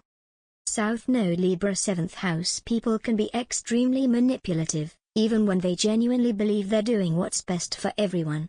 Then they become resentful because they feel they're the only ones making an effort, when in reality, they're not as selfless as they like to think. Oftentimes, Libra is the one who goes along to get along while being a bystander complicit in heinous acts, then throws up their hands and plays innocent when asked why they didn't step in to stop someone's wrongdoing. The biggest way that South Node Libra 7th house people can grow is by admitting that they aren't harmless, innocent, and pure. No one leads a guiltless existence. That's part of the human experience. Accountability, not denial, is what gives a person real integrity. That means holding both oneself and others accountable, even at the cost of fake peace. These folks will also like to keep the peace. If the South Node Libra 7th house person wants to do something and their partner isn't okay with it, they may lie and say they won't do it but then go and do it anyway. Ultimately, they breach their partner's trust while remaining unsupported in what they want to do. If instead they advocate for their own needs, they may be able to convince the partner to support them. Even better, they could just be honest about their actions even when it causes disharmony. Deep down, South Node Libra 7th house people fear that they're not coming from the same perspective as others, or that they don't share the same objective. When they anticipate such differences, their fear gets the better of them and they really magnify the difference in their mind, thinking it's too big to resolve. So instead of expressing their honest opinion, they downplay or even lie about the difference. What they don't realize is that offering a different perspective is a helpful contribution. By approaching a problem from a different point of view or with a different objective, they can strengthen the efforts of whatever team they're on. 2 or more minds are greater than one, especially when those minds have complementary, or even opposing, approaches. Then they can solve a problem considering all the angles, and in the process, they deepen their connection with their partner. It's common knowledge that a big red flag in a relationship is actually an absence of conflict. Instead, what we need to aim for is healthy conflict. It all starts with a basis of mutual trust and respect. When we respect each other and know that we each have both parties' best interests at heart, We can be free to express our different opinions and hash out the conflict. It's only through the discussion that we can come to a place of genuine, authentic agreement, not by pretending we agree when we really don't. Once we reach that agreement, we can hold each other accountable and achieve our goals together. When we fail to welcome opportunities for healthy conflict, we deprive both ourselves and our partners of the opportunity to support one another and achieve deeper levels of intimacy. And every time we deny these opportunities, we set ourselves and our partners up for resentment and distrust in the future. The movie La La Land is a great example for Aries North Node first house people to follow, a relationship that supports two individuals' greatest good, not two people dissolving their own selves for the sake of relationship. Codependence. Oftentimes, these folks are serial monogamists who don't know how to function on their own. If they're not in a romantic relationship, they use a best friend, a parent, a sibling, even a boss or co-worker as a substitute. Because they treat the partner, whoever that is, as an extension of themselves, they are completely at the mercy of the other person's thoughts and emotions. Whatever the other person thinks and feels, they do too. It can come across as pretty suspicious and irritating to those who catch on. If the other person doesn't feel good, the South Node Libra 7th house person says or does whatever they can to make the person feel better, because then they can feel better themselves. They allow the other person's comfort to dictate their own, and remain constantly at the mercy of others, never in control of their own psychological state. That's why it's so important for these people to have alone time. Taking a step back can actually help them get a clearer picture. When they feel overwhelmed by someone's emotions and have the urge to fix things, that's exactly the moment they need to step away. They have to learn to respect others enough to let them go on their own journey, and they have to respect themselves enough to figure out their journey, too. Everyone is on their own path and must learn the lessons along that path, not try to walk someone else's for them or tell others which way to go. South Node Libra 7th house people don't always know what others should do, even if they think so. When they focus so much on making their loved ones happy, or at least their idea of what others need to be happy, they rob those people of the opportunity to find their own true happiness. This tendency to codependency doesn't just hurt the South Node Libra 7th house person, it hurts their partners, who often feel invaded, crowded, and like they can't have their own identity separate from the South Node Libra 7th house person. We are each born as a unique individual, and part of our purpose is to discover who that is.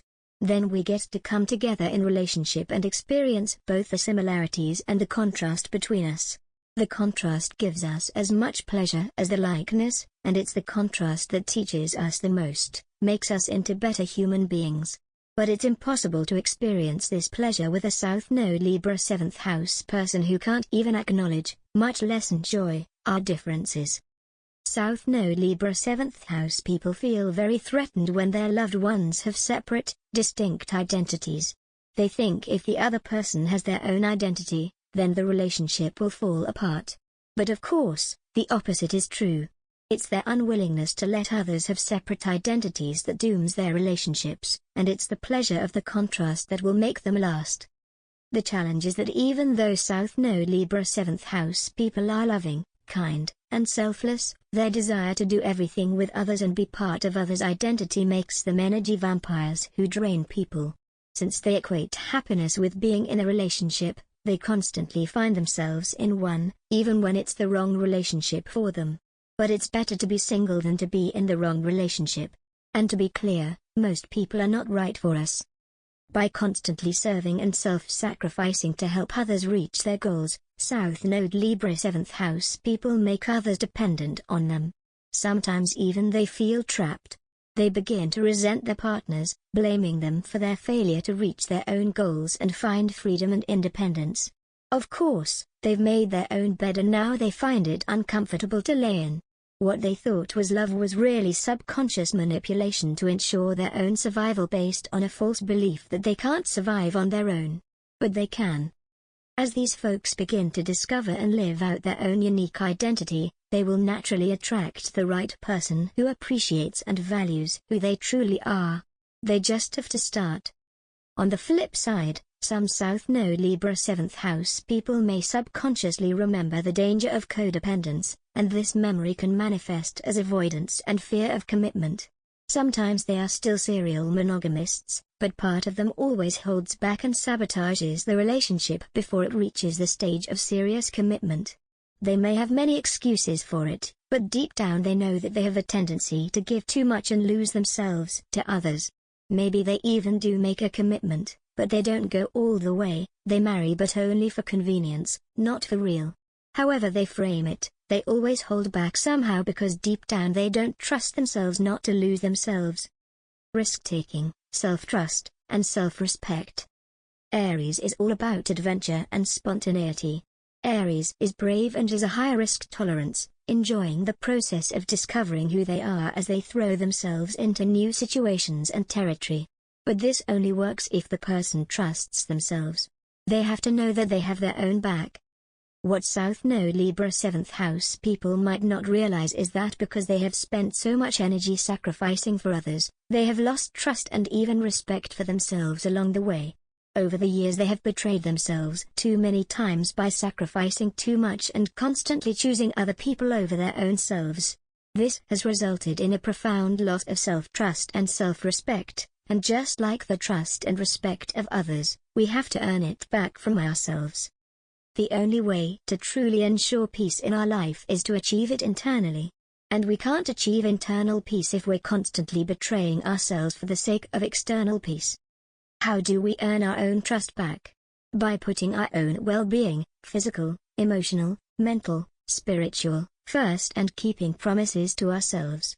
Deep down we know we have to let go of that one-way friendship, the partner who criticizes too much, the job that makes us feel like wage slaves, the church that instills us with shame, our candy addiction, our video game habit.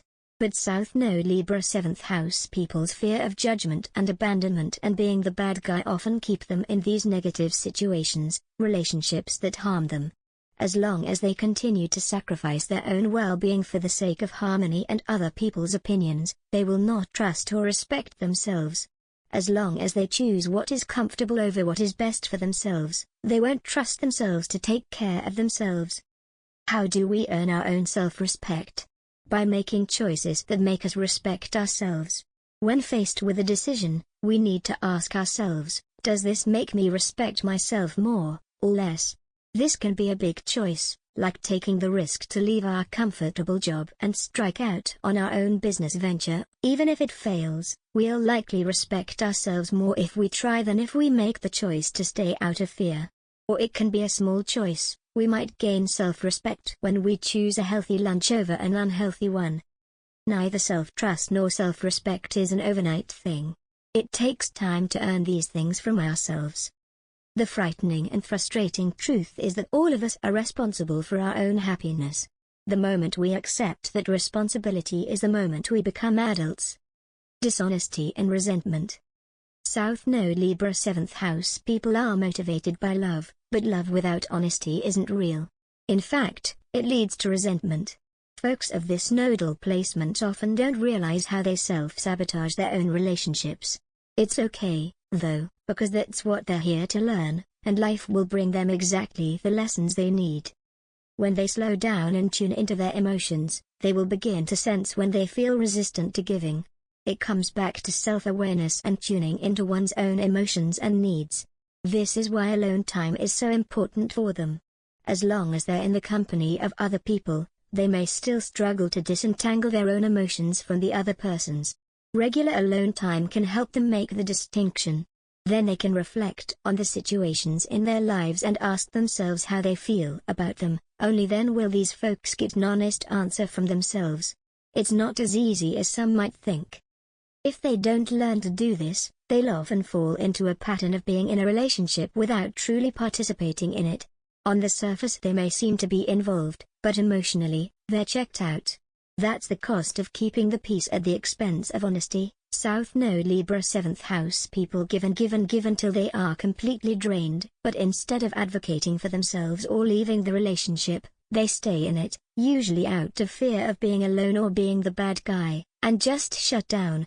At this point it's too late for the partner to fix the situation. whether they notice something's wrong or not. Only the North Node Aries first house person can remedy the relationship by filling their own cup again. Sometimes, rather than shutting down, South Node Libra 7th house people can go to the opposite extreme and become overly excited. But this is another tactic of avoidance. Whether they shut down or amp up, they're not dealing with the reality of the present moment nor with themselves and their real needs. The difficult resolution lies in being aware of others' energy without being consumed by it, and staying aware of their own feelings in the process. Being able to hold both themselves and their partner in mind, while maintaining the distinction and separating responsibility, is their challenge. Being part of a team means making sure they receive the support they need in return, and communicating, even leaving, when they don't. Interdependence. When they are in a relationship, North Node Aries first house people should aim for symbiotic, mutually supportive independence. Instead of falling into a codependent trap, they must seek relationships in which both partners support one another to develop an independent sense of self. With each of them feeling whole and complete on their own, they can enjoy individual adventures appropriate to their unique identities, then come home to each other and share their stories. This creates a healthy, harmonious union, one in which each person stands firmly in their own power, and supports their partner in doing the same. Only once they accept and encourage independence and individuality in the other person, and in themselves, can the North Node Aries first house person enjoy peaceful, symbiotic, truly harmonious relationships. One technique that can be helpful for these folks is to encourage others to be independent just as they're trying to be independent, too. When their partner has a need, their instinct is to step in and fill it. Instead, they need to pause, take a deep breath, and give their partner the words of inspiration and encouragement they need to take care of themselves. Another solution is to delegate. For example, if a partner is unemployed and searching for a job, the South Node Libra 7th house person's instinct is to pitch in and do the searching for them, review and edit their resume and application letters, and drive them to interviews. Instead, what they should do is say, "I know it's tough being unemployed, but you're going to get through this. You're intelligent and persistent, and I know if you keep trying, you'll find the right fit. If you need help, there are several websites and job companies that you can turn to." This way the North Node Aries first house person empowers their partner to be independent while remaining free to pursue their own independent interests, without making the usual sacrifices that would lead them to resentment down the line. Sometimes before pursuing something independently they'll wait to get permission from the partner, but this is clearly off track for them. It's not that they should never consider their partner's feelings, but they need to be discerning and insistent on everyone's freedom and autonomy. Relationships should not be about control. Control betrays a lack of trust. Another trap that South Node Libra 7th house people fall into is making sacrifices just because to them it's no big deal. They are so accustomed to putting up with more than their fair share that they have developed a very high tolerance for unfair treatment. But just because they can sacrifice more doesn't mean that they should. South Node Libra 7th house people don't realize how strong they are sometimes. Instead, they need to step back and check on the situation from a broader perspective. Are things really as fair as they think? Of course, no partnership is going to feel 50-50 all the time. But the balance ebbs and flows over time, and it's important that the pendulum swings back and forth rather than burdening just one person for too long. The truth is, though, that these people do best when they're alone. They need long periods of solitude and being truly single in order to actually get in touch with themselves. It can be extremely difficult for them to do this because they've never done it before. But being single for an extended period of time, even years, and waiting for someone who's truly right for them is the most healing thing they can do for themselves. Leadership and initiative. Your soul yearns to lead in this lifetime. South Node Libra 7th house people have given so much of their energy to helping other people achieve their goals that they've forgotten how to even achieve their own. In this lifetime, it's important they take initiative and start new things, especially their own ideas. In fact, it's time to let others help for a change. If they start a new project, it's quite likely that life will bring them helpers to help complete it. It's fine for these folks to let people do that, they're likely repaying the South Node Libra 7th house person's good karma from the past when they used to help them. While their helpers complete that task, they're free to move on to the next one. While they may fear a loss of recognition, it's important they recognize their own role, and others' roles too. By valuing and validating others' contributions without diminishing their own, North Node Aries first house people empower everyone to succeed together, including themselves. In the past, they often didn't get credit for their contributions and this wounded them deeply. While they may have diplomatically stepped aside and tried to be humble, this hurt their spirit. They failed to advocate for themselves and their efforts in the past. Now it's time to take credit for their hard work, while still giving credit where it's due to their teammates, since they don't want to do to others what was done to them. This is tricky, because their motive must be pure. If their motive is to win recognition and prestige, then they're still dependent on other people's opinions for their sense of self-worth. But if their motivation is justice and giving credit where credit is due, they'll be rewarded. These folks must release the idea that others must recognize them before they can recognize themselves. Once they validate and celebrate their own efforts first, it doesn't matter whether others see it or not. Bear in mind that the most important thing is the success of the project, not the success of any particular person. In their career, North Node Aries first house people would do best in a position that allows them the freedom and independence to follow their instincts and take the initiative, especially if others can take over the hard work of completing their ideas. Allowing others to help them for a change is an important role reversal for the North Node Aries first house person to take on. It's also important not to take on a job in which they're just another number. They have to express their individuality somehow. These folks are such natural diplomats that they also make a great team leader once they develop the confidence to brave the spotlight. They just have to make sure they don't constantly compromise to the point of being ineffective, and be brave enough to be decisive. Because of their expertise in playing a supportive role, as a leader they're able to teach others how to be supportive. This doesn't come naturally to everyone, so for many it can be a learning curve. But the best way is to lead by example. North Node Aries first house people are learning to teach others how to be supportive, rather than resenting them for not already knowing how. It is some of the wisdom they're uniquely able to share with others, simply by being their authentic self. Indecision. The wonderful thing about South Node Libra 7th house people is that they instinctively consider every angle of a problem and can always come up with a compromise or workable solution. However, they can take this to an extreme, until they actually have too many potential solutions and can't decide between them. They want to choose the right one so badly that they get paralyzed with indecision and end up not choosing at all. Even when they do make a decision, they're likely to go back on it and doubt whether it's the right option after all, continuing to turn it over and over in their mind even if it's already done. It's the classic paradox of choice. Since it's hard for these folks to trust their own judgment, it's no surprise they tend to get stuck in indecision. They often instinctively know what to do or where they stand. But then they tend to stop themselves and try to consider other points of view. Again, this is something most people need to learn, but South Node Libra 7th house people are an exception because they tend to overdo it. This tendency to consider others' opinions actually deflects from a true knowledge of where they stand and leads to confusion and paralysis. Another challenge is that because they're so good at seeing the rationale behind every option, they can justify anything. They would probably make a great defense lawyer. In this lifetime, North Node Aries first house people are learning to be instinctive, decisive, and enthusiastic. It helps them to think of every decision as an experiment rather than some eternal commitment. After all, most mistakes are fixable and the most losses are recuperable.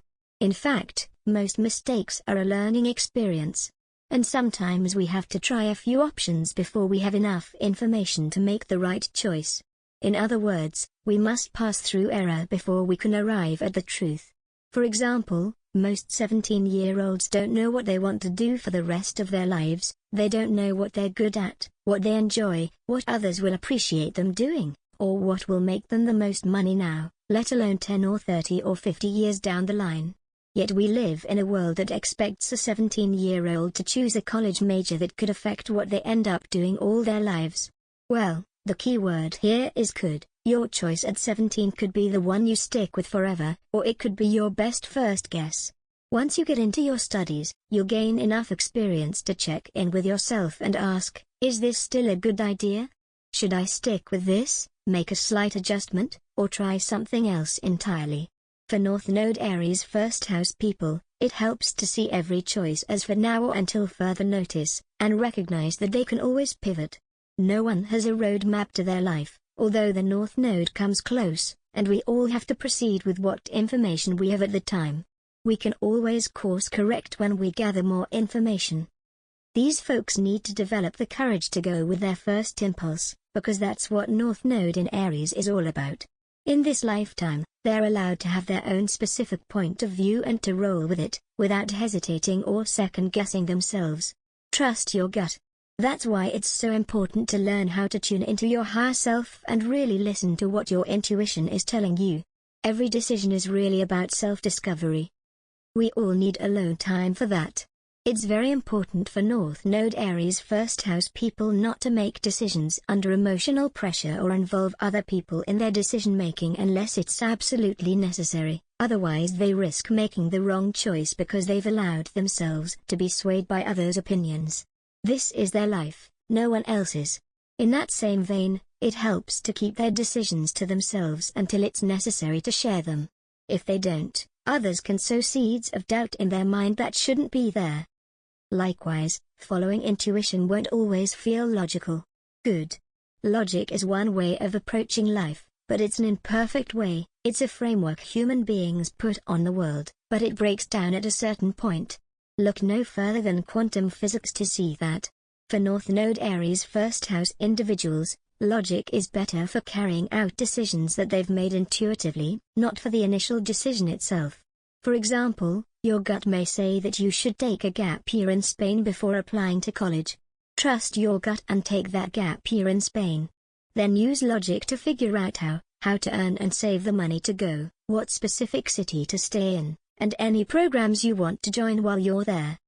Ultimately, these folks have got to learn to take risks. If it doesn't work out, they can change directions. There are very few truly irreversible decisions in life. They can always responsibly tie up loose ends and move on to the next thing. Sometimes South Node Libra 7th house people might not actually have a strong preference or impulse at all, and that's okay. If the decision isn't urgent, it's okay for them to take their time. If it's a small choice, they may genuinely have no preference, and that's all right too. In any case, it helps them to develop a habit of noticing their first impulses and trying to roll with them. As they do, they'll notice their life filling with the vitality, confidence, and joy that children often exhibit, and like a child, they'll be a blessing to everyone who encounters their enthusiasm and wonder. From unity consciousness to separation consciousness. At the heart of every religion and spiritual faith, and even of physics and biology, is the knowledge that all that lives emerged from a single source, whether we call it God or the singularity that preceded the Big Bang or life itself. This vague idea is almost universally agreed upon. What Buddhism calls unity consciousness is not only the intellectual awareness of this inherent oneness, but the emotional, psycho-spiritual experience of it, and it is the subject of enlightenment. Yet we are all born into physically separate bodies and raised in cultures and societies that teach us separation consciousness, a state reinforced by our egoic minds and their instinct for self-preservation. This is the belief that all we are is separate from other people, other animals, the earth itself, and the universe at large. When it comes to the nodal axis of astrology, it is my belief that some are born with easier access to unity consciousness than others due to past lifetimes spent in spiritual study, emotional enmeshment, or another kind of merging. These include the water south nodes and some of the air and fire south nodes, including the south node in Libra in the 7th house. Although we may forget unity consciousness, these folks are among those who subconsciously remember it and can easily access it. It is good even for these placements to strive for the experience of unity consciousness. But once remembered, they must confront the harsh truth of physical reality, that we exist in a material world, in separate bodies. Separation consciousness is often dismissed as an illusion of the physical world and egoic mind, But we incarnate separately for a reason: to learn our nodal lessons, to evolve consciousness, to ascend spiritually. We are here precisely to experience separation. While most of the world needs to learn unity consciousness, for North Node Aries first house people, their lesson is also about separation consciousness. They have spent so many lifetimes dissolving their own ego into others that they have not adequately experienced the pleasure, vitality, and willpower of having a separate ego, self, and destiny. It is beautiful and fulfilling to be part of the whole, but each part must also be recognized as beautiful and fulfilling in itself. That is the point of separate incarnations. We each have a duty to know, respect, care for, and fulfill the highest potential of the part of the whole that is uniquely ourselves. This is one reason Know Thyself was inscribed upon the temple of Apollo at Delphi. It is in many ways our sacred responsibility. The ultimate fulfillment of spiritual awareness may just be that both unity and separation are true, and to hold both states of consciousness simultaneously as we move through life, elevating neither one over the other but learning to live as both. The gold in the shadow. Before we conclude, I want to remind you to appreciate the gold in the shadow of your South Node in Libra in the 7th house. One of the most beautiful things about people with the South Node in Libra in the 7th house is that love comes so naturally to them. Love shines through them and they pass it on to most of the people they meet. It is in their nature. That's why they can trust their instincts. Their instincts are rooted in love. No one who encounters these folks can fail to notice, if only on a subconscious level, the essence of love within them. South Node Libra 7th house people have a knack for seeing through the surface to who someone really is, which is to say, they see the divine spark within others and can celebrate that truth. When they learn to look beyond their transactional approach and tap into this skill, it becomes their superpower. They're able to move through life feeling almost high because they see and experience love everywhere they go, in every person, animal, plant, and insect they meet. Our South Node isn't only about what we get wrong or do to excess, it also includes what we've mastered and can teach to others. No quality is wholly good or bad, but each one has both a light and a dark manifestation. Once we learn how to express our South Node in a healthy way with good boundaries, aware of its dark side, we can reach back for the gold in the shadow and share its light. We can teach others the skills we've mastered, leading by example and helping others learn their Libran lessons. Once it is balanced, our South Node also becomes the foundation for our North Node. As with everything, each archetype contains the seed of its opposite, like the yin-yang symbol. It is precisely because South Node Libra 7th house people understand love and the needs of others so well that they are able to turn their skills inward and finally give themselves what they've hitherto only given others. It is through this balance they can finally achieve the sense of peace and oneness for which their soul deeply yearns. Further practice and inquiry. I hope this ebook has been illuminating for you on your personal quest for growth. In all my work, my goal is to help raise the collective level of human consciousness. We are each responsible for doing so, by taking responsibility for our own individual piece of consciousness. With the information I've communicated here, I hope you feel more empowered to take care of your own. I wish to communicate a few more things to look for which may be helpful. First, I didn't just want to dump theory on you. As I wrote these ebooks, I realized there were so many references, books, videos, podcasts, as well as reflection questions and practical actions, that could help you think and problem solve in even more ways, in ways I didn't have the space to delve into in this ebook alone. Conscious of the fact that reading theory is just the tip of the iceberg, I wanted to give you practical ways of applying your new knowledge to your life specifically. That's why I created a workbook for each nodal placement on northnodesignandhouse.com. Recommendations for books, movies, videos, podcasts, and more provide food for thought and explorations of the Aries 1st house/Libra 7th house themes. Journal prompts and activity recommendations lead you off of the screen and into the world, where you can be empowered to make a difference in your own life. Even though this book series on the nodes specific to sign and house is a huge leap forward in the collective project of astrological study, each chart is so completely unique that there are still more factors that may influence your specific experience. For some, the path is easier, for others, it seems to be blocked at every turn. While I don't want to overwhelm you with information, focusing simply on the information above is already an enormous project. If you ever feel blocked or confused, here are a few keys in your chart to consider. First, consider your big three, Sun, Moon, and Ascendant, in context of your nodal placement. Ask yourself, why would a soul with these nodal challenges choose a personality with these big three? For example, a North Node Aries first house is most likely to have an Aries ascendant, and let's say they have a Capricorn Sun with a Pisces Moon. With an Aries ascendant, the midheaven is likely to also be in Capricorn, so the Sun may be in the 9th or 10th house and the Moon may be in the 11th or 12th. Clearly this person needed to experience some of the lessons of Aries, so their early life likely engendered some of its themes. But they needed the sensitivity of a Pisces Moon to remember the compassion they learned from Libra in lifetimes. Only this compassion is of a more emotional, even spiritual nature instead of the detached, intellectual nature of Libra. The Capricorn Sun indicates the need for a strong ego, which also counterbalances the weak ego nature of the Pisces Moon and Libra South Node. With the midheaven in Capricorn, as well as the Sun placed nearby, career is important to this person. With the compassion of their Ascendant and South Node, relational skills are likely especially important to their success.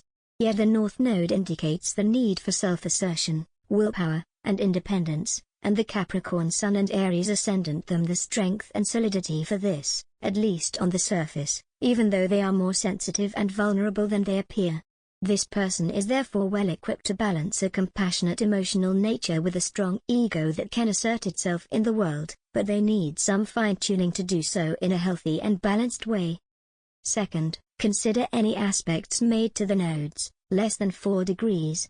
You can find plenty of articles online by searching for any relevant aspects, but for the sake of simplicity I will note here that harmonious aspects, trines and sextiles, help, conjunctions challenge, and squares indicate a skipped step, a karmic lesson one completely missed and must redo.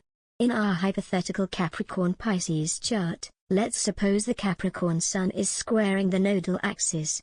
Remember, an aspect to one end of the nodal axis is simultaneously an aspect to the other end, the Sun representing ego. The challenge of the ego is even bigger for this person than others with this nodal placement.